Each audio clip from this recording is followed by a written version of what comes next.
ग्रंथादिराज समय पे अपना स्वाध्याय चल रहा है। उसमें दूसरा अधिकार है जीव जीव अधिकार। उसकी अंतिम गाथा चल रही है। 64 गाथा तक अपना स्वाध्याय हुआ है। आज 65 और 66 की गाथा लेंगे अपने। जो मैंने पेज दी है 119 पेज है, पहला पेज है, मैंने व्हाट्सअप किया हुआ है। उसमें हिंदी अनुवाद है दो गाथा का। उसके ऊपर एक लाइन है, उसको पढ़ के आज का विषय शुरू करते हैं कि आज क्या विषय आने वाला है। उसकी सूचना रूप से एक लाइन लिखी है। इस प्रकार यह सिद्ध हुआ कि वर्णादि भाव जीव नहीं है। मतलब ऐसे देखे तो 50 नंबर की गाथा से 55 नंबर की गाथा में 29 प्रकार के भाव कहे थे, वर्णादि कहा, उसमें स्पर्श रस गंध वर्ण शब्द लिया था, मोह राग देश लिया था, गुण स्थान लिया था, जीव स्थान लिया था। ऐसे अनेक प्रकार के 29 प्रकार के भाव लिए थे। तो वो जीव नहीं है, वो सब भाव पुद्गल है, ऐसा अभी तक सिद्ध किया। वो किस हिसाब से सिद्ध किया, शॉर्ट में देखे तो वो जीव का उन भावों के साथ एक संबंध बताया था, एक क्षेत्रावगाह संबंध, अथवा तो उसका नाम दिया था परस्पर अवगाह संबंध। मतलब दूध और पानी का जो संबंध रहता है, वैसा संबंध ये वर्णादिक रागादिक भाव के साथ जीव का रहता है। वो कोई परमानेंट संबंध तो है नहीं, वो तो छूटने वाला है। जब तक जीव संसार अवस्था में होता है तब तक ये सब भाव देखने को आते हैं। जब जीव की सिद्ध दशा होती है तो ये कोई भाव दिखते नहीं है। तो एक तो उसकी बात करें भावों की तरफ से तो दूध और पानी जैसा संबंध है उसका, इसके लिए वो जीव के नहीं है। और पुद्गल की तरफ से बात करिए तो जैसे अग्नि का संबंध उष्णता के साथ है, ऐसा ये वर्णादिक भाव का संबंध पुद्गल के साथ में है, अग्नि के उष्णता की तरह। इसके लिए वो भाव पुद्गल के है। तो ये सिद्ध हुआ कि ये सब भाव जीव के नहीं है, उतना सिद्ध कर दिया। अभी क्या कहते हैं, इस प्रकार यह सिद्ध हुआ कि वर्णादिक भाव जीव नहीं है, यह अब कहते हैं।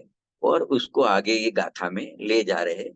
इसमें काफी सिद्धांत निकाले हैं वस्तु व्यवस्था का परिणमन समझने के लिए। तो उसमें मुख्य 4 पॉइंट की चर्चा आएगी, वो जब पूज्य गुरुदेव श्री के प्रवचन आएंगे, टीका आएगी, उसमें से भाव निकलेंगे।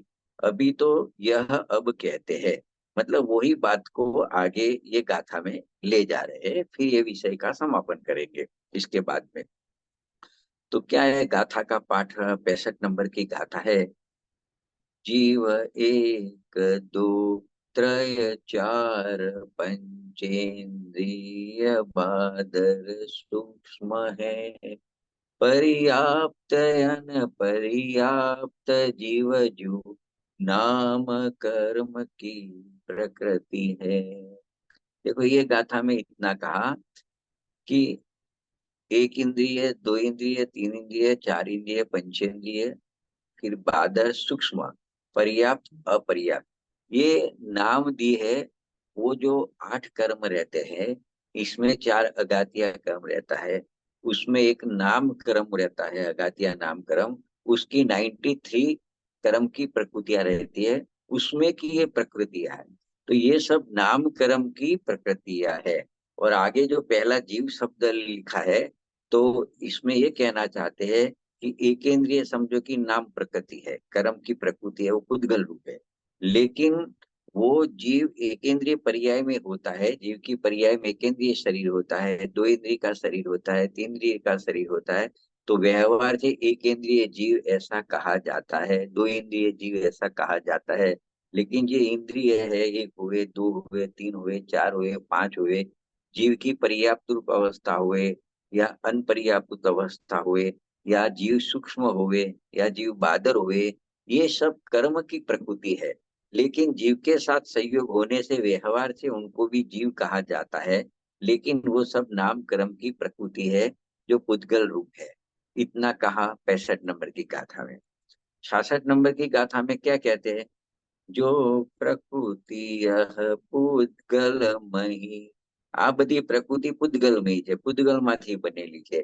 એ પ્રકૃતિ પ્યોરલી પૂતગલ છે, જીવ નથી, અજીવ છે એમ કેવું છે. જો પ્રકૃતિ યહ પૂતગલમય वह करण रूप बने हरे, उससे रचित जीव स्थान जो है जीव क्यों ही कहाय वे। क्या कह रहे हैं? एक तो जो ऊपर प्रकृति बोली, नाम कर्म की प्रकृति, एक इंद्रिय बेंद्रिय आदि, वो प्रकृति पुद्गल में ही है, मतलब वो उसकी पुद्गल जाति की है, उसकी जात पुद्गल है। जब वो करण रूप बनती है, मतलब वो किसी कार्य में कारण बनती है, तो क्या कहते हैं, वह करण रूप बने, अरे वो करण रूप बनती है, साधन रूप बनती है, अथवा उसको कारण रूप बनती है। तो उससे रचित जीव स्थान, मतलब जीव को, जीव स्थान क्या चीज है कि कहाँ कहाँ जीव संसार में पाया जाता है, कहाँ कहाँ जीव का अन्वेषण किया जाता है, जीव कहाँ कहाँ ढूंढा जाता है। तो आप एक इंद्रिय शरीर देखो, उसमें जीव मिलेगा। दो इंद्रिय शरीर में लो, उसमें जीव दिखेगा। तीन इंद्रिय में जीव दिखेगा। चार इंद्रिय, पंचेंद्रिय में जीव दिखेगा। तो ये सब जीवस्थान बनते हैं। तो किससे रचित है कि जो पुद्गलमय प्रकृति है, एक इंद्रिय आदि, वो जब कारण बनती है तो एक कार्य होता है कि जीव के साथ में ऐसे एक इंद्रिय, दो इंद्रिय, तीन इंद्रिय, चार इंद्रिय आदि शरीर बनते हैं। तो उसको जीवस्थान बोलते हैं। तो उससे रचित जीवस्थान जो है, तो जब वो पुद्गल कर्म की रचना है, तो उसको जीव कैसे कहा जाता है, इतना शॉर्ट में उनको आचार्य देव ने बताया। अभी अमृतचंद्र आचार्य देव टीका में उसको सिद्ध करेंगे, क्योंकि ये जो जीवस्थान है, मतलब एक इंद्रिय से लेकिन पंचेंद्रिय, पर्याप्त अपर्याप्त बादर सूक्ष्म, वो जो जीव को कहा व्यवहार से, उस प्रकार से जीव को कहा। तो वो जो प्रकृति है वो पुद्गल की है, वो जीवस्थान बनता है, वो पुद्गल है, जीव क्यों नहीं है। तो उसके लिए अमृतचंद्र आचार्य देव के पास जाते हैं। तो वो अपने को, नीचे टीका है 120 नंबर के पेज पे, वो टीका आपने पढ़ेंगे तो उसमें से काफी सिद्धांत निकलेंगे जो सब जगह पे काम लग सकते हैं। समय सार में और भी गाथाओं को समझने के लिए। तो पहले टीका पढ़ रहे हैं अपने। निश्चय नई से कर्म और करण की अभिन्नता होने से। देखो, पहले यहाँ कर्म का अर्थ लेना है, कार्य लेना है, और करण का अर्थ लेना है, कारण लेना है। कार्य और कारण दो की बात की कि निश्चय से देखा जावे तो कार्य और उसका कारण, कार्य का कारण, उसकी अभिन्नता होती है। और अभिन्नता होने से मतलब वो दोनों एक होते हैं, भिन्न भिन्न नहीं होते हैं। जहाँ कार्य होता है वही कारण होता है। जिस द्रव्य में कार्य होता है वही द्रव्य में उसका कारण रहता है। तो निश्चय से कर्म और करण की अभिन्नता होने से जो जिससे किया जाता है वह वही है। मतलब क्या कहते हैं कि कोई कार्य पकड़े, मिट्टी का घड़ा हुआ, वो कार्य हुआ, बराबर है। तो उसका कारण क्या है, वो अभिन्न होता है, मतलब भिन्न नहीं होता है। तो एक मिट्टी ली और एक मिट्टी का घड़ा लिया। तो पहले मिट्टी थी, मिट्टी में से मिट्टी का घड़ा हुआ। तो मिट्टी कारण है मिट्टी के घड़े की। तो यहाँ ऐसे कहते वो दोनों अभिन्न है। तो इसमें से ये निकाला, जो जिससे किया जाता है, मतलब जो यानी घड़ा जिससे किया जाता है। तो घड़ा माटी से किया जाता है, तो वह वही है। तो घड़ा है वो माटी है, कोई तांबा नहीं है, पित्तल नहीं है। मिट्टी में से मिट्टी का घड़ा बनाया, तो वो घड़ा मिट्टी ही है, वो कोई अन्य धातु नहीं है कि अन्य रूप नहीं है। ये एक सिद्धांत है। तो यह समझकर, निश्चय करके, मतलब ऐसा निश्चय करके, पहला ये सिद्धांत को ध्यान में रखते हुए आगे कहते हैं, आचार्य देव ने भी एक दृष्टांत दिया, जैसे अपने मिट्टी वाला दृष्टांत दिया, ऐसा आचार्य भगवान ने पहले सिद्धांत बताया कि जो जिससे किया जाता है वह वही है। यह समझकर ऐसा निश्चय करके एक दृष्टांत समझाते हैं कि जैसे सुवर्ण पत्र सुवर्ण से किया जाता होने से वह सुवर्णी है। ये सुवर्ण पत्र बनाया, वो सुवर्ण में से बनाया, तो सुवर्ण पत्र भी सुवर्ण ही है, अन्य कुछ नहीं है। मतलब वो कोई लोहा नहीं है, कोई तांबा नहीं है, पित्तल नहीं है, वो अन्य कुछ नहीं है। तो अभी भी ये तो दृष्टांत है, अपने को जीव के साथ घटाना है, दृष्टांत में घटाना है। तो जिस प्रकार से पहले सिद्धांत क्या लगाया, जो जिससे किया जाता है वह वही है। ये सिद्धांत के अनुसार दृष्टांत देखे तो जैसे सुवर्ण पत्र सुवर्ण से किया है तो वो सुवर्ण ही है, तो अन्य कुछ नहीं है। तो इस प्रकार अभी जीव में लगाते हैं, जो जीवस्थान हुआ, मतलब सुवर्ण पत्र कार्य था, मिट्टी का घड़ा कार्य था, वो दृष्टांत था। अभी दृष्टांत में कार्य क्या है, जीवस्थान वो कार्य है। मतलब जो जीवस्थान है वो वो अभी वो कार्य है। अभी उसका कारण क्या है, मतलब किससे बना, जीवस्थान किससे बना, तो बादर, सूक्ष्म, एकेंद्रिय, द्विंद्रिय, त्रिइंद्रिय, चतुरिंद्रिय, पंचेंद्रिय, पर्याप्त और अपर्याप्त नामक उद्गलमयी नामकर्म की प्रकृतियों से किए जाते होने से पुद्गल ही है, जीव नहीं है। मतलब जो जिससे किया जाता है वो वही है। तो जीवस्थान ये कर्म पुद्गल की प्रकृति से किया जाता है, तो जो जीवस्थान है वो पुद्गल ही है, वो जीव नहीं है। मतलब जीवस्थान यानी क्या, कि देखो एक इंद्रिय नाम कर्म होता है, फिर जब वो नाम कर्म का उदय आता है तो एक इंद्रिय का शरीर बनता है, तो उसमें जीव प्रवेश करता है जन्म लेके, तो उसको एकेंद्रिय जीव कहते हैं, उसको एकेंद्रिय जीव कहते हैं। तो एकेंद्रिय जीव, दो इंद्रिय जीव, तीन इंद्रिय जीव, उसको जीवस्थान बोलते हैं, कि जहां जहां जीव देखने को मिलता है संसार अवस्था में। तो जीवस्थान कैसे हुआ, तो जीवस्थान बादर, सूक्ष्म, एकेंद्रिय, इंद्रिय आदि पुद्गलमयी नाम कर्म से प्रकृतियों से बना है। तो वो पुद्गल की प्रकृति है, तो पुद्गल से बना जीवस्थान, तो वो पुद्गल है, जीव नहीं है।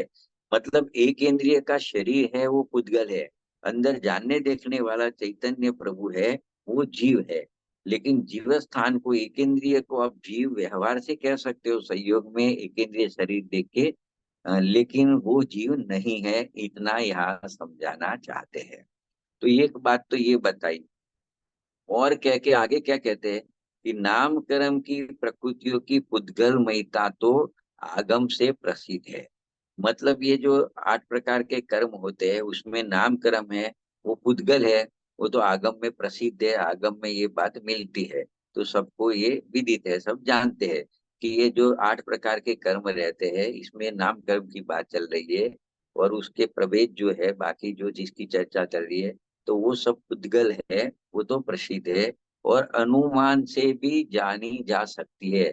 मतलब ये प्रकृतियां पुद्गल है, वो अनुमान से भी जान सकते हैं। क्योंकि प्रत्यक्ष दिखाई देने वाले शरीर, जो एक इंद्रिय का शरीर होता है, दो इंद्रिय का शरीर होता है, तीन इंद्रिय चिंटी आदि का शरीर होता है, वो मूर्तिक भाव है, वे कर्म प्रकृति का कार्य है। मतलब जो एकेंद्रिय आदि शरीर बनते हैं वो मूर्तिक है, मूर्तिक के यानी स्पर्श रस गंध वर्ण वाला होता है। तो वो जो स्पर्श रस गंध वर्ण लक्षण तो पुद्गल का है, तो वो तो पुद्गल का कार्य है, वो कर्म प्रकृति का कार्य है, शरीर बनता है वो कर्म प्रकृति का कार्य है। और कर्म प्रकृति तो आगम में प्रसिद्ध है, वो पुद्गल है। तो ये शरीर आदि पुद्गल है, जो जीवस्थान कहे वो सब पुद्गल है। इसीलिए कर्म प्रकृतियां पुद्गलमय है, ऐसा अनुमान हो सकता है, कि ये कर्म प्रकृतियां पुद्गल है, ऐसा अनुमान हो सकता है। तो जिस प्रकार से कर्म प्रकृति पुद्गल है, तो कर्म प्रकृति से रचित जो एकेंद्रिय आदि शरीर होता है वो तो पुद्गल है ही। तो जितना जीवस्थान जिसको कहते हैं वो सब पुद्गल है, उतना सिद्ध किया। इसी प्रकार गंध रस स्पर्श रूप शरीर संस्थान और शहनन भी पुद्गलमय नाम कर्म की प्रकृतियों के द्वारा रचित होने से पुद्गल से अभिन्न है। तो पहली लाइन थी निश्चय से, मतलब मतलब पहली लाइन में जो थिया था कि कारण और कार्य की अभिन्नता है। तो ये सब कार्य लिया, गंध रस स्पर्श शरीर संतान सहनन, और उसका कारण प्रकृति लिया। तो उससे वो रचित है, तो वो अभिन्न है, मतलब वो अलग अलग नहीं है, भिन्न भिन्न नहीं है, वो अभिन्न है। इसीलिए मात्र जीव स्थानों को पुद्गलमय कहने पर इन सबको भी पुद्गलमय ही कथित समझना चाहिए। मतलब अमरचंद्र आचार्य देव ये कहते हैं कि कुनकुन आचार्य देव ने ये गाथा में खाली जीव स्थान को पुद्गल कहा, लेकिन जैसे जीव स्थान को पुद्गल किया कहा, क्यों कहा? वो कर्म प्रकृति से बना हुआ है।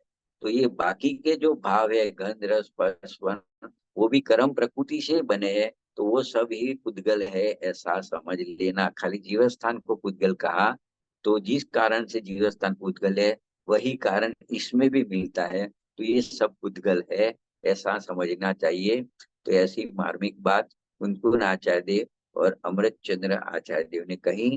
फिर एक लाइन गजब की लिखी है, बहुत समझने लायक है। अंतिम जो लाइन है, इसलिए वर्णाधिक, मतलब उसमें स्पर्श रस गंध वर्ण शब्द राग देश मोह, ये सब जितने भी 29 प्रकार के भाव है वो ले लेंगे कि वर्णाधिक जीव नहीं है, यह निश्चय नहीं का सिद्धांत है। व्यवहार से जीव नहीं है ऐसा नहीं है, व्यवहार से तो उसको जीव कहा जाता है, निश्चय से तो वो जीव नहीं है, ये यहाँ पे सिद्ध हो जाता है। तो इतना तो दोनों आचार्य ने कहा। अभी उसको गुरुदेव श्री ने, कांजी स्वामी ने क्या कहा है, तो आगे के पेज में उसको देखेंगे। आगे पेज आएगा 345 नंबर का पेज है, उसमें लास्ट पैराग्राफ है, वहां एक डार्क लाइन है, गाथा 65 66 की उस्थानिका। उसमें गाथा एवं उनकी टीका पर प्रवचन, कांजी स्वामी के प्रवचन है। ये बात को कांजी स्वामी ने किस सरलता से समझाई है, वो अपने पढ़ रहे हैं। बहुत मार्मिक बात है और आध्यात्मिक बात है, और इसमें बहुत अच्छी अच्छी बातें सिद्ध की है, उसको धीरे धीरे अपने पढ़ रहे हैं।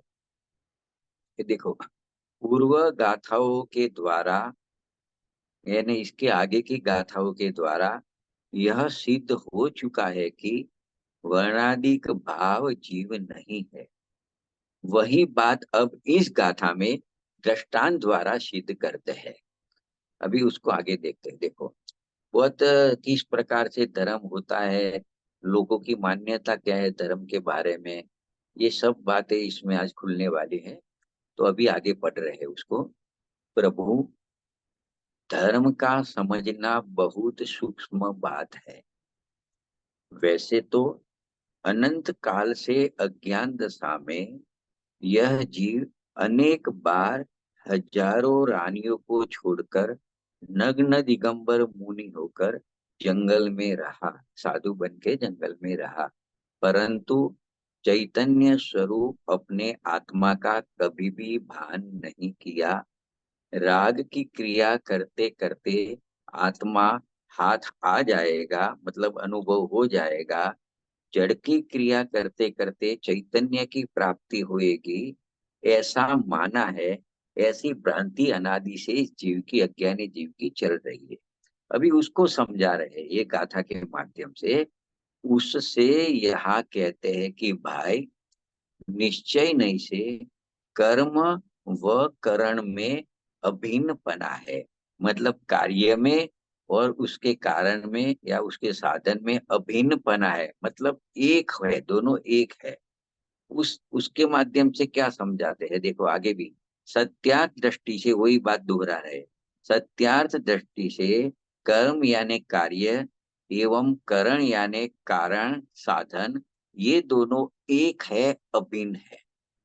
अभी आगे कह रहे हैं, देखो, जो कार्य जिसके द्वारा होता है वह वही होता है। इसी बात को अब समझाने के लिए दृष्टांत देते हैं। देखो, ये सब समझा के आखिर में क्या समझाना है वो बहुत इंपॉर्टेंट है, वो आगे थोड़ा खुलेगा। अभी इसको देखते हैं। स्वर्ण पत्र स्वर्ण से बनता है, इसलिए वह स्वर्ण ही है, अन्य कुछ नहीं है। देखो क्या प्रमोद व्यक्त करते हैं, आहा हा, दृष्टांत भी समझने में कठिन पड़ता है। स्वर्ण वस्तु है, इसमें से स्वर्ण पत्र बनता है। इस स्वर्ण पत्र रूपी कार्य का कारण, करण यानी कारण सोना है। सुनार यानी स्वर्णकार नहीं है, क्योंकि कारण व कार्य अभिन्न होते हैं। करण भिन्न हो व कार्य भिन्न हो, ऐसा नहीं होता है। क्या कहते हैं, एक स्वर्ण पत्र बना, उसकी जगह एक सोने का हार बना, ऐसे लेते हैं, सोने का हार बना, तो वो सोने का हार बना, वो तो कार्य हुआ। उसका कारण कौन है, तो उसका कारण सोना है। क्योंकि एक सिद्धांत दिया, दो सिद्धांत आ गए ऐसे तो, कि कारण और कार्य अभिन्न होते हैं, मतलब एक होते हैं। अभी सुवर्णकार ने हार बनाया, सोनी ने हार बनाया, ऐसा लेंगे तो कार्य में तो सुवर्ण हार बना है, और उसका कारण सोनी लेंगे, वो तो अलग जीव हो जाएगा, उससे अलग हो जाएगा। तो कैसे, ऐसा नहीं है, कारण कार्य अभिन्न होता है। तो इस हिसाब से देखे तो सुवर्ण हार बना वो कार्य है, वो सोने में से बना है, ऐसा लेंगे तो वो सिद्धांत फलित होता है। तो मतलब वो अभिन्न तभी रहेगा, सोनी लेंगे तो भिन्न हो जाए। दूसरा सिद्धांत ये दिया कि जिसमें से जो वस्तु बनती है वो वही होती है। तो देखो, सुवर्ण काल में से तो सोने का हार नहीं बना, क्योंकि वो सुवर्ण का सुवर्ण हार अलग है, सोनी अलग है। लेकिन सोने में से सुवर्ण हार बना, तो जिसमें से जो वस्तु बनती है वो वही होती है। मतलब सोने में से सोने का हार बना है, तो वो सोना ही है। तो ये सिद्धांत यहाँ बैठता है।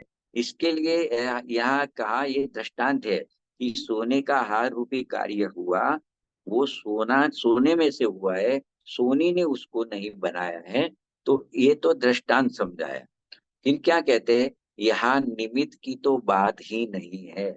मतलब सोनी ने हार बनाया है, सोनी निमित्त भले होता है, लेकिन उसकी बात यहाँ नहीं करते हैं, क्योंकि निमित्त का अर्थ साधन नहीं है।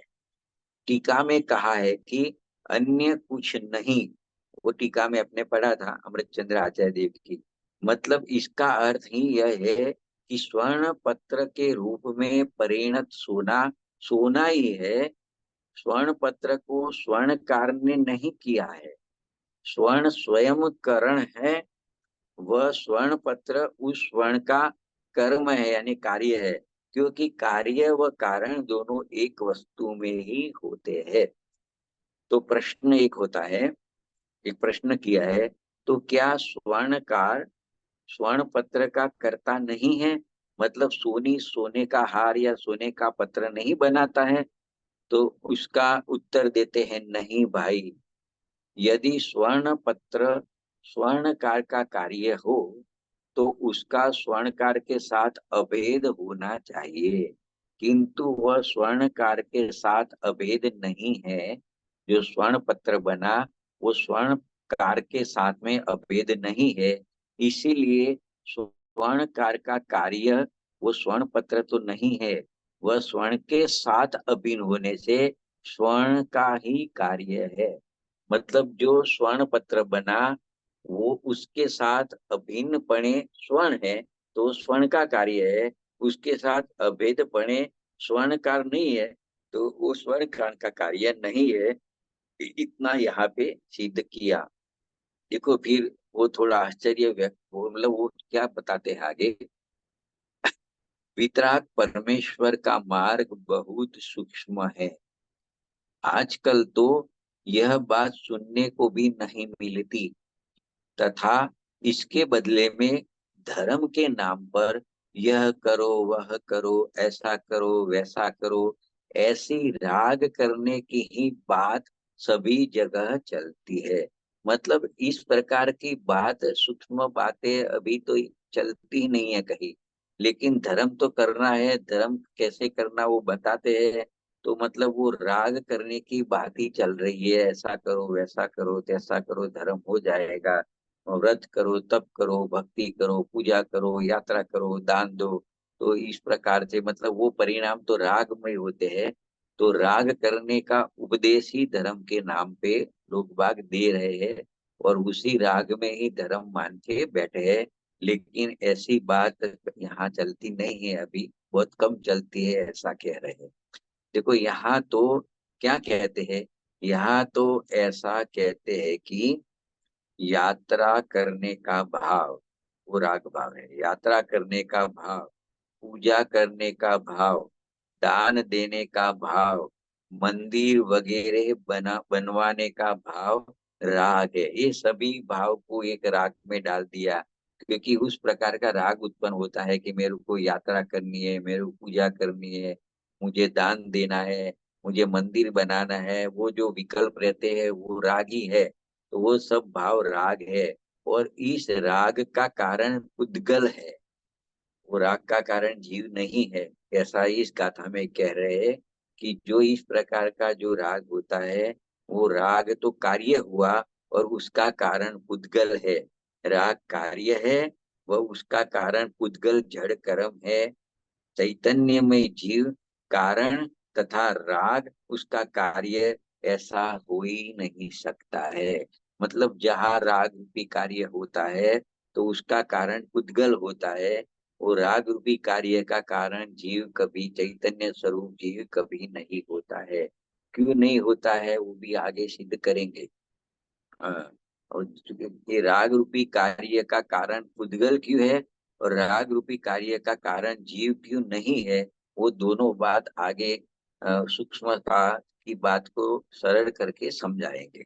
तो आगे देखेंगे। पहले तो वो कहते हैं कि भाई, तुझे खबर नहीं है कि तू कौन है, कि तू पुद्गल है, जड़ है, कि चैतन्य स्वरूप है। उसकी तेरे को खबर नहीं है कि तू कौन है और तेरा कार्य क्या है, वो तुझे खबर नहीं है। तू निर्मल आनंद का नाथ, अभेद, एक चैतन्य स्वरूप भगवान आत्मा है। मतलब तू चैतन्यमय है, जड़मय नहीं है। और तू अभी स्वभाव से देखे जावे तो तू भगवान स्वरूप ही है, भगवान आत्मा है। जो जानने देखने का परिणाम होता है वह तेरा कार्य है, अन्य कुछ भी तेरा कार्य नहीं है। जीव उपयोगमय है, जीव ज्ञान दर्शनमय है। जीव का स्वरूप ही जानना देखना है तो उसमें कुछ कार्य होएगा, तो जानने देखने का ही कार्य होएगा। ऐसा यहाँ कहते हैं, उसके अलावा तेरा कुछ काम नहीं है। हमारे में एक लाइन आती है, भक्ति बोलते हैं, हम पाठशाला में बुलाते हैं, शुद्धातम है मेरा नाम, मात्र जानना मेरा काम। मतलब जीव ज्ञान दर्शन स्वरूप है, तो उसका काम तो जानने देखने का है, उसके अलावा कोई उसका काम होता नहीं है। देखो आगे एक दृष्टांत कांजी स्वामी खुद का दृष्टांत देते हैं कि देखो यह अंगुली जो मूर्ति है, ये अंगुली है हाथ की, वो जो मूर्ति है वह मूड़ना कार्य है, वह पर्याय है। मतलब वो कार्य हुआ पर्याय में, ये अंगुली मुड़ी, इसको ऐसे बेंड किया, वह कार्य है, पर्याय है। और परमाणु इसका कारण है। मतलब ये अंगुली ऐसे ऐसे मुड़ती है, वो तो कार्य हुआ। और उसका कारण ये जो पुद्गल परमाणु है जिससे अंगुली बनी है, वो उसका कारण है। आत्मा उसका कारण नहीं है। मतलब ये जीव इसको मूड़ सकता नहीं है। वो ये अंगुली का मुड़ना जो कार्य होता है, उसका कारण ये पुद्गल परमाणु है, जीव नहीं है। इस प्रकार अभी ये बात समझ में आएगी तो ये दृष्टांत भी बहुत सूक्ष्म है। ऐसा आगे कह दिया कि ये हाथ किसने ऊंचा किया, ये चश्मे किसने पहने, ये सब बात, ये कार्य तो दिखता है, लेकिन वो कार्य किसका है, पुद्गल का है कि जीव का है, वो यहाँ नक्की कराते हैं कि जो बाहर में जो दिखता है वो सब पुद्गल है। तो उसका जो परिणमन हो रहा है, क्षेत्र से क्षेत्रांतर होना, जो कुछ भी दिख रहा है वो पुद्गल का, वो कार्य पुद्गल का है, उसका कारण भी पुद्गल है, जीव उसका कारण नहीं है। ऐसा यहाँ समझाया दृष्टांत में। इसी प्रकार पुण्य पाप के जो भाव है वो कार्य है। मतलब अशुभ राग आया, वो भी पाप का रूपी कार्य हुआ। शुभ राग आया, वो पुण्य रूपी कार्य हुआ। तो पाप और पुण्य के भाव जो कार्य है, तथा पुद्गल कर्म उनका करण यानी साधन है या उसका कारण है, जीव नहीं। मतलब जो शुभाशुभ भाव उत्पन्न होते हैं पर्याय में, तो यहाँ ये कहने चाहते हैं कि जो शुभाशुभ भाव होते हैं, पुण्य के पाप के भाव होते हैं, वो कार्य है पर्याय में। और उसका कारण अथवा उसका साधन उद्गल है, जीव नहीं है। ऐसा यहाँ कह रहे हैं। जिसे आत्मा क्या है इसका भान नहीं है, और जो पर में निजपना मानकर खुश हो रहा है, वह भले ही करोड़पति या अरबपति हो, तथापि वह भिखारी है, दुखी है। इस दुख के वेदन से छूटना हो तो आत्मा को राग से भिन्न जानना चाहिए। मतलब यहाँ राग से वेद ज्ञान कराना है। राग है वो कार्य तो जीव की आत्मा की पर्याय में हुआ है, लेकिन जैसा जीव का स्वभाव है वो स्वभाव रूप कार्य नहीं है, विभाव रूप कार्य है। और उससे विभाव रूप कार्य से भिन्न होना है तो कहते हैं वो राग है, वो पुद्गल का है, उसका मतलब वो कार्य है पुद्गल का है, जीव का नहीं है। ऐसा जानना चाहिए। पैसा तुम्हारा नहीं है, यह तो जड़ अजीव है। तथा पुत्र स्त्री परिवार भी तुम्हारे कहाँ है, इनका आत्मा भी तुमसे जुदा है, और शरीर भी तुमसे जुदा है, उनका शरीर भी तुमसे जुदा है। तुम्हारा व इनका कोई संबंध नहीं है। लेकिन यहाँ क्या कहते हैं, यहाँ तो परमात्मा ऐसा कहते हैं कि कारण व कार्य दोनों एक होते हैं। अभी देखो, ये जो स्त्री पुत्र परिवार पैसे की बात की, तो वो तो सब कार्य है, और उसका कारण जीव लेंगे तो वो अभिन्न होना चाहिए। लेकिन ये सब तो भिन्न है, तो वो उसका कारण नहीं है, वो उसका कार्य नहीं है। ऐसा यहाँ सिद्ध करते हैं, क्योंकि कारण व कार्य दोनों एक होते हैं। जैसे स्वर्ण कारण है तथा स्वर्ण पत्र उसका कार्य है, तो स्वर्ण पत्र स्वर्ण का कार्य है, स्वर्णकार का कार्य नहीं। स्वर्ण के परमाणु में करण नामक का गुण है, उससे स्वर्ण पत्र रूप कार्य होता है। स्वर्णकार व हथौड़ा आदि से वो कार्य नहीं होता है। इतनी स्वतंत्रता पहले समझ में आवे तो ये गाथा के गंभीर भाव समझ में आवे। तो ये सब पाठ ऐसे तो हम अलग से उसका मतलब वो क्लास वगैरह लगते हैं, उसमें ये सब बातें सूक्ष्मता से समझाई जाती है कि ये सब सिद्ध करते हैं कि कोई भी कार्य होता है तो दो कारण होता है, एक निमित्त कारण और उपादान कारण। तो उसमें उपादान कारण ही समर्थ कारण है, तो उससे ही कार्य होता है। निमित्त की तो मात्र हाजिरी रहती है, वो कार्य में कुछ करता नहीं है। ये सब बातें थोड़ी अलग से भी अपने चलाते हैं, तो ये बात गाथा की बात जल्दी से समझ में आवेगा। तो जब ये दृष्टांत में इस प्रकार से सिद्ध किया, तो अभी दृष्टांत समझा रहे हैं कि जैसे ऊपर दृष्टांत में बात की, इसी प्रकार एक इंद्रिय, दो इंद्रिय, तीन इंद्रिय, चार इंद्रिय, पांच इंद्रिय पना, संगनी असंगनी पना, बादर सूक्ष्मपना, पर्याप्त अपर्याप्तपना आदि कार्य, ये सब कार्य के नाम लिए। और उसका एक नाम है जीव समास। जीव समास में क्या होता है, तो ये सब कार्य होता है, उसको जीव समास कहते हैं। तो ये सब कार्य सब पुद्गलमयी नाम कर्म की प्रकृतियों द्वारा किए जाते हैं। मतलब ये सब कार्य है और पुद्गल की नाम कर्म की प्रकृति है, उसका कारण है, उससे ये सब होता है। तो आगे देखते हैं, देखो, आठ कर्मों में एक नाम कर्म है। उस नामकरण की 93 प्रकृतियां है। इनमें एक ऐसी प्रकृति है कि जो पर्याप्त आदि को उत्पन्न करती है, परंतु जीव को उत्पन्न नहीं करती। तो देखो, ये पर्याप्ति बताई, अपर्याप्ति बताई, एक इंद्रिय से पंच इंद्रिय तक की जो बात बताई, ये सब उत्पत्ति किससे होती है। तो जो आठ कर्म होते हैं उसमें एक नाम कर्म है। नाम कर्म के 93 प्रकृतियां है, प्रभेद है, उसमें ये सब आता है। पर्याप्त नाम की एक प्रकृति है, उसमें से ये सब कार्य बनता है। तो वो नामकरण की प्रकृति इस कार्य को उत्पन्न करती है, जीव इसको उत्पन्न नहीं करता, या तो ये प्रकृति जीव को उत्पन्न नहीं करती है। अभी देखो आगे क्या कहते हैं।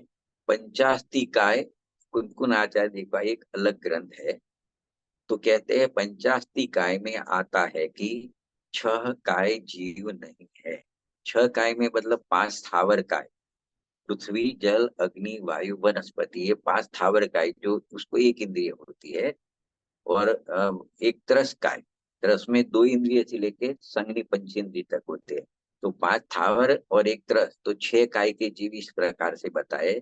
छह काय के शरीर की उत्पत्ति वो होना वो कार्य है, तथा पुद्गल इनका कारण है। करण है, कारण है, साधन है, कुछ भी कह सकते हैं, उसके अलग अलग नाम है, सब एक अर्थ है। फिर से, छह काय के शरीर की उत्पत्ति जो होती है वह कार्य है। जैसे अपने पंचेंद्रिय संगनीपने का शरीर है, वो शरीर की उत्पत्ति है, मतलब ये शरीर बाहर जो दिख रहा है अपना, वो संगनी पंचेंद्रिय शरीर बोलते हैं उसको। तो उसकी उत्पत्ति हुई, वो कार्य हुआ, ये शरीर हुआ वो। और उनका कारण, करण कौन है, कारण कौन है? तो इनका कारण पुद्गल है। पर्याप्त अपर्याप्त आदि जीव स्थान के भेदों की उत्पत्ति रूप कार्य अपनी अपनी पुद्गल प्रकृति रूप करण से हुई है। जो जो समझो चार इंद्रिय का शरीर बना जीव को, तो उसका कारण भी चार इंद्रिय नाम की एक प्रकृति है। तीन इंद्रिय शरीर बना, तो उसका तीन इंद्रिय नाम की नामकरण की प्रकृति है। तो यहाँ जो जो कार्य होता है, जिस शरीर रूप होता है, उस प्रकार की वहाँ एक कर्म प्रकृति है। उसका उदय आता है तो उस प्रकार की शरीर की रचना होती है।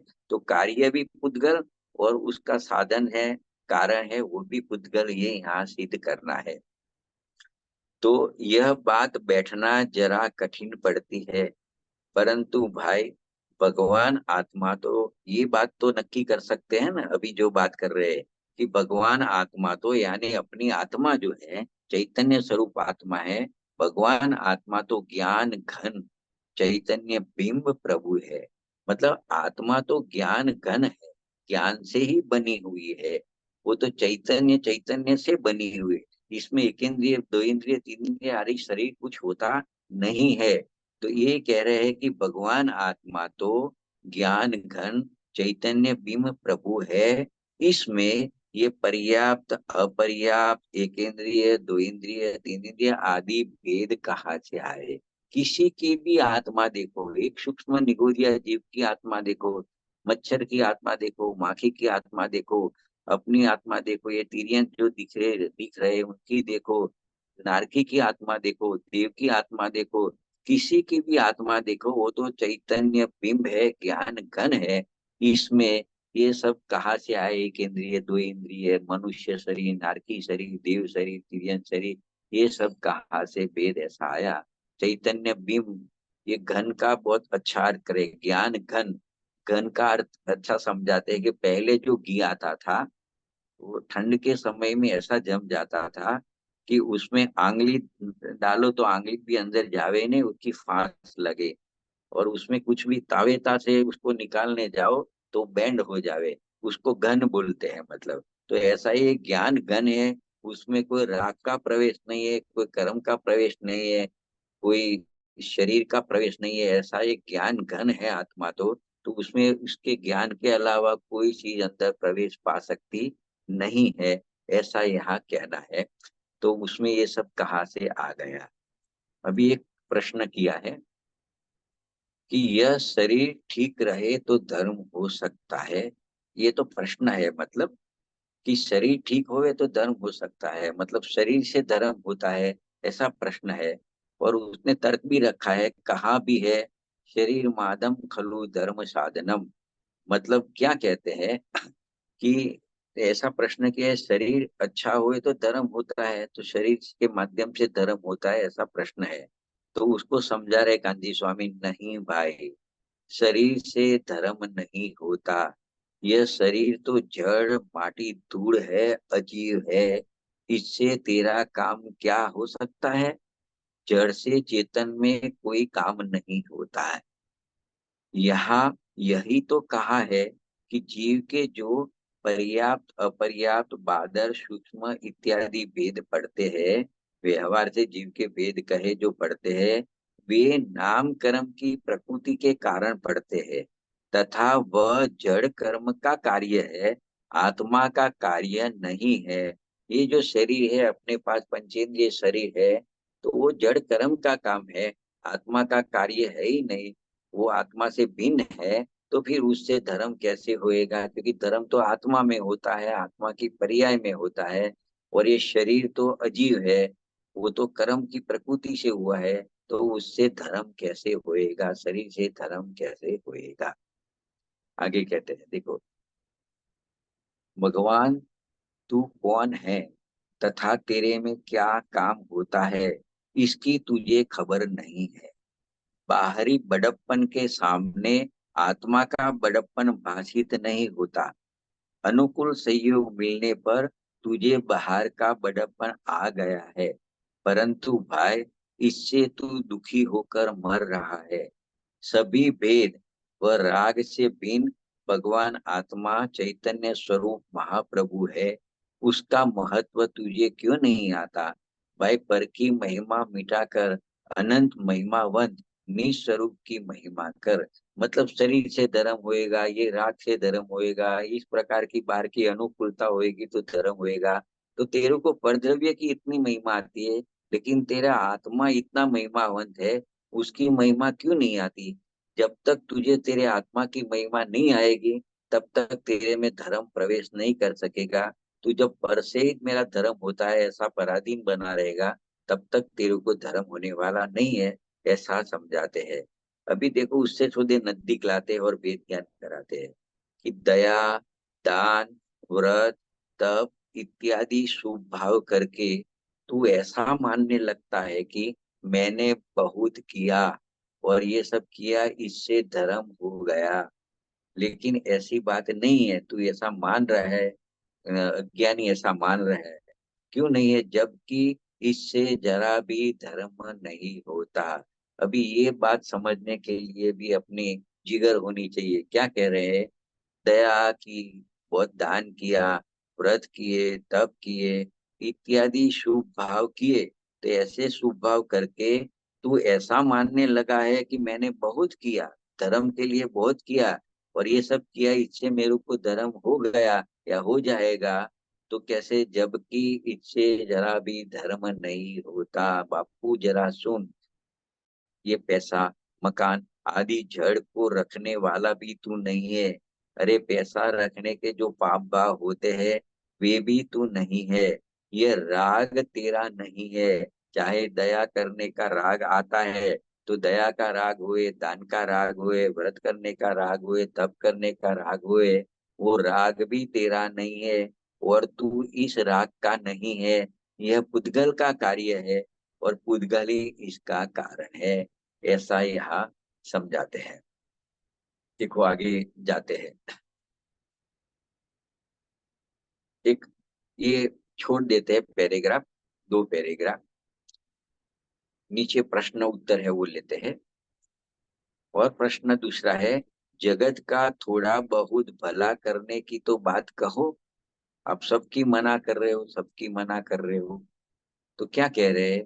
भाई भला करना किसे कहते हैं? पहले ये समझो, भला करने की बात आप करते हो, लेकिन भला करना किसे कहते हैं वो समझो। भला करना किसे कहते हैं यही खबर नहीं है।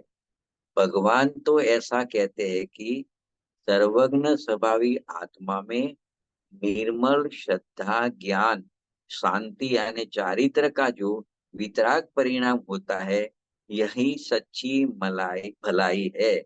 इसे करने का मार्गदर्शन करना ही यथार्थ परोपकार या भला करना है। मतलब क्या करना है? जीव की भलाई किसमें है? कि उसको श्रद्धा, ज्ञान, चारित्र की प्राप्ति हुए, मोक्ष मार्ग की प्राप्ति हुए, तभी उसके सब दुख दूर होंगे। तो वही भला है। तो किसी को भलाई करनी हो किसी की, तो उसको ये सम्यक दर्शन, ज्ञान, चारित्र कैसे प्रकट हुए, ये बात उसको समझावे, उसके लिए मार्गदर्शन करने, तो वही उसकी भलाई की ऐसा भी व्यवहार से कहने में आएगा। करेगा तो वो जीव खुद ही अपनी आत्मा को जानकर, अपनी आत्मा जैसी ऐसी मानकर, अपनी आत्मा में लीन होकर ही वो सम्यक दर्शन, ज्ञान, चारित्र प्रकट करेगा। लेकिन उसको ये सब पता नहीं है, तो उसको इसका मार्गदर्शन करना, तो उसको भला करना ऐसा कहने में आता है। बाकी भूखा है उसको अन्न दे दिया, जो तरसा है उसको पानी दे दिया, नंगा है उसको कपड़े दे दिए, वो सब राग आते हैं, शुभ भाव मना नहीं है। लेकिन उसको धर्म मानेगा तो वो धर्म नहीं है। वो तो उसका पुण्य का उदय होगा तो तेरे देने से रहेगा, नहीं तो उसके नसीब में नहीं होगा, तो तू देगा तो भी उसके पास से चला जाएगा, कुछ रहने वाला नहीं है। तो उसमें तू किसा भला नहीं कर सकता है। और वो मिल भी गया तो उससे उसकी भलाई कहाँ है? जिसके पास ये सब कुछ संपत्ति पड़ी है, वो कोई निराकुल हो गया, सुखी हो गया, ऐसी बात नहीं है। देव गति में भी जाता है तो सम्यक दर्शन के बिना वो दुखी रहता है। तो ये सब मतलब भला करना है तो कुछ दे के भला करे, ऐसी बात नहीं है, कुछ देना ही है। तो सम्यक दर्शन ज्ञान चारित्र का मार्गदर्शन दो, तभी उसका भला होएगा। ऐसी कुछ मार्मिक बात यहाँ कर रहे हैं। वितराग स्वरूप कसाय, अकसाई स्वरूप भगवान आत्मा है। उसकी पर्याय में जो अकसाई परिणाम होता है वह आत्मा का कार्य है। आत्मा का भला होना यह कार्य है, और उसका कारण भी आत्मा स्वयं ही है, अन्य उसका कारण नहीं है। अज्ञानी जीव भक्ति आदि के जड़ पुद्गलमय भावों को अपना कार्य मानता है, परंतु उसकी यह मान्यता मिथ्या दर्शन है, और इससे वह अपना बुरा ही करता है। मतलब अज्ञानी को ऐसा कर सोचता है कि मैं जो भक्ति भाव करता हूँ, ये व्रत तप का भाव करता हूँ, उससे मेरा भला होएगा। लेकिन वो तो जब पुद्गल के भाव है, उससे उसका भला होने वाला नहीं है। उसकी पर्याय में यानी उसके जो अंदर जो कार्य होएगा, ये वितराग स्वरूप प्रकट होएगा, अकसाय स्वरूप पर्याय में प्रकट होएगा, तभी उसका भला होएगा, ऐसा यहाँ कहते हैं। आगे कहते हैं, आचार्य देव ने कैसा सरस दृष्टांत देकर बात की है कि स्वर्ण कारण तथा उसका जो पत्र बना वह उसका कार्य है। कारण अर्थात स्वर्ण स्वतंत्र है, इसलिए स्वर्ण ही पलटकर या बदलकर स्वर्ण पत्र बना है। स्वर्णकार बदलकर स्वर्ण पत्र नहीं बना है। कारण व कार्य दोनों अभिन्न होते हैं। भाई वितराग की वाणी लोगों को आश्चर्य में डालने वाली है। मतलब यहाँ क्या कहते हैं, जो स्वर्ण था, सोना था, वही पलटकर स्वर्ण पत्र बना है। तो वही वो दोनों अभिन्न हो गए, स्वर्ण और स्वर्ण पत्र। लेकिन सुवर्ण कार्य सोनी है, वो पलट कर कोई स्वर्ण पत्र नहीं बना है, वो तो उससे भिन्न ही है। तो ऐसे यहाँ क्या कह रहे हैं ये बात करके, कि मैं छह काय की दया पाल सकता हूँ, मतलब कि जीव की दया पाल सकता हूँ, ऐसा मानने वाला अपने को कर्ता और जड़ के कार्य को अपना कर्म मानता है, अतः अज्ञानी है। किंतु उस कार्य के काल में मैं भगवान आत्मा ज्ञान स्वरूप हूँ, ऐसी जिसकी दृष्टि हुई वह ज्ञानी करता है, और उस काल में जो जानने रूप पर्याय हुई वह उसका कार्य है, उसका कर्म है। दया का भाव या जड़ की क्रिया ज्ञानी का कार्य नहीं है, वस्तु ही ऐसी है, इसमें पंडिताई काम नहीं करती। क्या कहते हैं कि किसी की दया पालने का भाव आया, ये जीव को मैं बचाऊं, कोई मर रहा है, कोई दुखी है, तो उसको मैं बचाऊं, ऐसा दया का भाव भी आया। और ये मर रहा है, मेरे को उसको बचाने का राग आया है, तो उसका ज्ञान भी हुआ। तो जो ज्ञानी होता है वो अपना कार्य क्या मानता है, कि वो जीव मरेगा या बचेगा, वो कार्य तो मेरा है नहीं। जो बचाने का राग आया वो कार्य भी मेरा नहीं है। लेकिन ये सब जो कार्य हो रहा है, राग का कार्य है वो उसको बचाने का, उसका जो ज्ञान हो रहा है वो ज्ञान मेरा कार्य है, राग मेरा कार्य नहीं है। जो बचाने का दया का राग आया, शुभ राग आया, वो मेरा कार्य नहीं है। लेकिन ये शुभ राग आया, ऐसा जो ज्ञान हुआ, वो मेरा कार्य है, ऐसा ज्ञानी मानते हैं। इसमें ये सिद्ध हुआ कि आत्मा कुछ करे तो क्या करे, वो मात्र जाने, ज्ञाता दृष्टा रहे, राग उसका कार्य नहीं है। ये यहाँ पे सिद्ध कर सकते किया इसमें। फिर बहुत अच्छे 2-3 पेज है, अच्छी तरह से उसको समझाया है। निमित्त उपादान की इसमें बहुत अच्छी चर्चा की है। आगे जाके मैं एक 3-4 मिनट में एक टॉपिक लेना चाहता हूँ इसमें से।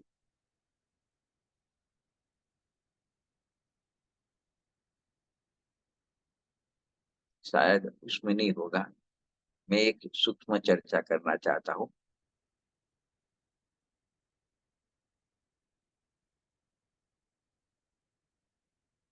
अभी मैं पढ़ रहा हूँ, शायद आपके पास पेज नहीं होगा। यहाँ क्या रहे, शॉर्ट में अभी जितना भी बात चली 3-4 मिनट में खत्म करते हैं। कि ये वर्ण से लेकर गुणस्थान पर्यंत के 29 बोलों द्वारा कहे गए सभी भाव है, वो एक पुद्गल की ही रचना है, आत्मा की रचना नहीं है। ऐसा आचार्य देव ने एक गाथाओं में फरमाया है। अभी इसमें एक प्रश्न है, बहुत मार्मिक है, थोड़ा सूक्ष्म भी है, लेकिन मेरा विचार है उसको समझाऊं। क्या इस कथन में एकांत नहीं होता कि ये सब जो भाव होते हैं वो सब पुद्गल के ही है, जीव के नहीं है? ऐसा एकांत नहीं होता? वो प्रश्न में भी वो कोटेशन देता है, ग्रंथ का आधार देता है कि पंचास्ति काय की गाथा 62 में तो ऐसा आता है कि राग अपने से ही होता है, तथा जैसेन आचार्य देव की टीका है उसमें लिखा है कि जीव के अशुद्ध उपादान व निमित्त रूप में कर्म, इस प्रकार दो कारणों से राग होता है। देखो, ये राग होने का कारण यहाँ दूसरा बता रहे हैं और शास्त्र के आधार से बता रहा है। शिष्य बहुत अभ्यास वाला है। वो कहता है आपने तो कहा है ये जो भाव होते हैं, रागादि भाव होते हैं, वो पुद्गल की रचना है, आत्मा की रचना नहीं है। लेकिन मैंने तो ये भी पढ़ा है, यही कुनकुन आचार्य देव का अलग ग्रंथ पढ़ा है, पंचाशती का है, उसकी 62 नंबर में गाथा में तो कहा है कि पुद्गल उसका करता नहीं है, राग स्वयं अपने से ही होता है। और उसकी जो टीका है देशन आचार्य देव की, उन्होंने ऐसा लिखा है कि जीव के अशुद्ध उपादान से के कारण ये कार्य होता है, मतलब जीव उसका कारण है, अशुद्ध उपादान यानी जीव का होता है, वही उसका कारण है। और निमित्त में कर्म को लिया है। और आप तो कहते हैं कि कर्म पुद्गल ही उसका रचना करता है, तो इसमें तो कुछ बात बैठती नहीं है। तो उसका उत्तर देते हैं यहाँ पे। तो अपने सोचना चाहिए कि कौन सी बात सही है। इस गाथा में चल रही है पुद्गल का कार्य कहा, वो बात सही है कि वहां पंचाशती काय में राग स्वयं उत्पन्न होता है, वो बात सही है कि जैसे आचार्य देव ने कहा कि वो जीव का ही अशुद्ध उपादान है और राग होता है, वो बात सही है? कौन सी बात सही है? तो कंफ्यूजन में शिष्य तो यहाँ उसका उत्तर देते हैं कि पंचाशती काय की 62वीं गाथा में जो कहा कि राग अपने से उत्पन्न होता है, राग की परि तो वहां तो राग की पर्याय का स्वतंत्र अस्तित्व सिद्ध करना है कि जब राग उत्पन्न हुआ उसको किसी की वो नहीं है, वो स्वयं अपने से ही उत्पन्न होता है, ऐसा कह के उसका वो पर्याय का स्वतंत्र अस्तित्व सिद्ध किया है। क्या किया कि राग जीव की पर्याय में होता है, इस प्रकार वहां पर्याय के अस्तित्व का ज्ञान कराना है कि ये पर्याय में, जीव की पर्याय में राग है, इतना ज्ञान कराने का उद्देश्य से कहा कि राग स्वयं अपने से उत्पन्न होता है। और जैसन आचार्य देव की टीका में जो कथन है, वह निमित्त उपादान दोनों की बात की है कि निमित्त में जीव ही लिया, अरे उपादान में जीव लिया कि जीव की पर्याय का अशुद्ध उपादान होता है तो राग होता है, और निमित्त में कर्म लिया है। तो ये वहां पे निमित्त व उपादान दोनों का ज्ञान कराने के लिए प्रमाण की अपेक्षा से कथन किया है। जब प्रमाण से वस्तु को बताएंगे तो निमित्त उपादान दोनों बताना पड़ेगा, तो वहां प्रमाण सिद्ध किया है, इसके लिए ऐसी बात की है।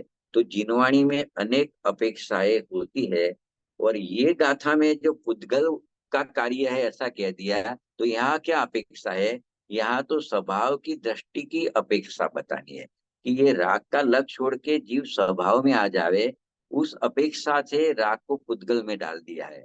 तो यहाँ तो स्वभाव की दृष्टि कराने की अपेक्षा से इन दोनों बातों को बाजू में रख दिया, मतलब जैसे आचार्य देव की बात को भी बाजू में रख दिया, और वहां पंचाशती काय को भी बाजू में रख दिया, और यहाँ तो कह दिया कि राग पुद्गल का ही कार्य है, जीव का है ही नहीं है।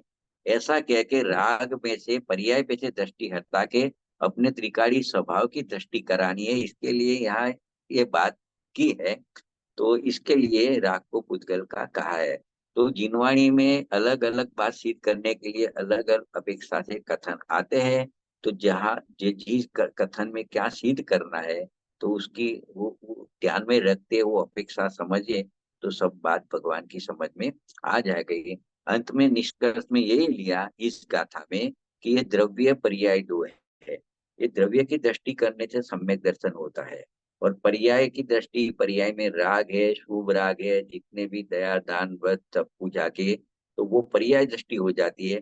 तो पर्याय की दृष्टि करने से स्वभाव का अनुभव नहीं होता है, तो पर्याय में जितने भी राग है, शुभ राग है, अशुभ राग है, वो सब पुद्गल का कार्य है, तेरा कार्य है ही नहीं, ऐसा कह के वहां से दृष्टि हटा के फिर दृष्टि करने के लिए एक अपना द्रव्य स्वभाव ही रहता है। तो द्रव्य स्वभाव की दृष्टि कराई है कि द्रव्य स्वभाव की दृष्टि कराने से नियम से जीव को सम्यक दर्शन की प्राप्ति होती है।